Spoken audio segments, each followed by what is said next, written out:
এই সময়ের মধ্যে রাজধানী আগরতলার বিভিন্ন জায়গায় প্রতিনিয়ত ট্রাফিক অভিযান সংঘটিত হয়। এবার একই রকম ভাবে অভিযান চলাকালীন সময়ে পশ্চিম আগরতলা থানার সামনে পোস্ট অফিস চৌমুহনীর কংগ্রেস ভবনের সামনে অনভিপ্রেত ঘটনা সংঘটিত হয়। জানা যায়, কংগ্রেস ভবনে থাকা জনকয়েক দলীয় নেতৃত্বদের সাথে অভিযানকে কেন্দ্র করে ট্রাফিক পুলিশের কর্মকর্তাদের সাথে ঝামেলা তৈরি হয়।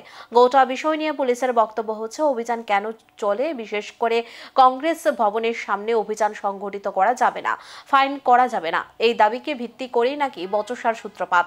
যদিও জানা গেছে, কোনো একটা গাড়ির সাথে এক মহিলার সংঘর্ষজনিত ঘটনার পরিপ্রেক্ষিতে এই পরিস্থিতি তৈরি হয়।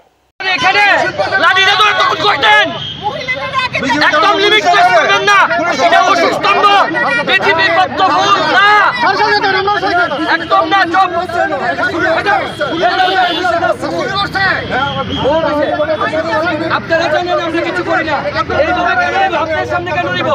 আপনারা আমরা থেকে ইয়া পান না, সহযোগিতা পান তো? আপনারা সহযোগিতা পান যখন যা চান পান তো? আপনাদের সামনে এভাবে নিব কা হেরাটাই না?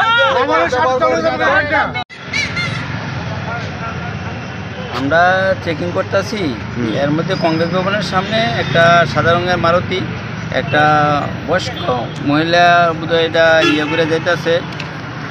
মহিলারে জিজ্ঞাসা করলাম, ডাক্তার কাছে যাওয়ান লাগবে না? কয় না, একটু ইয়ে হয়েছে। এর মধ্যে কংগ্রেস ভবনের সামনে থেকে কয়েকজন ছেলে আয়া আমাদের কর্তৃপক্ষ ট্রাফিক আছে, টিএসআর আছে, তারা লাগায় সেটা ডেলি এখানে ইয়া করতেছ ইয়া, সেটা তাদের বক্তব্য হলো সন্ধ্যার সময় এখানে ফাইন কাটুন যেত না।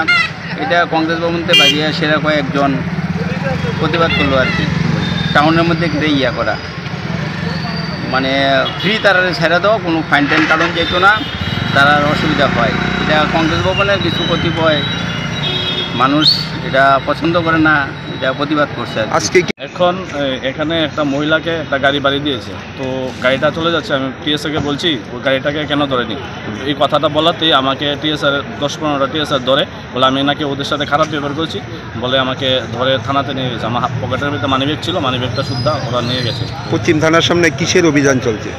এখানে ওই তো একটা মহিলাকে বাড়ি দিয়েছিল, তাদের একটা অভিযান চলতেছে, মানে কিসের অভিযানটা? গাড়ি বাইক আটক করে কিসের অভিযান করছে? ওইটা তারা কিসের জানি মানে টাকা নিচ্ছে, ফাইন টুইন নিচ্ছে, মানে ওই ভয়ে হয়তো গাড়িটা বাড়ি দিয়েছে ওই মহিলাটাকে।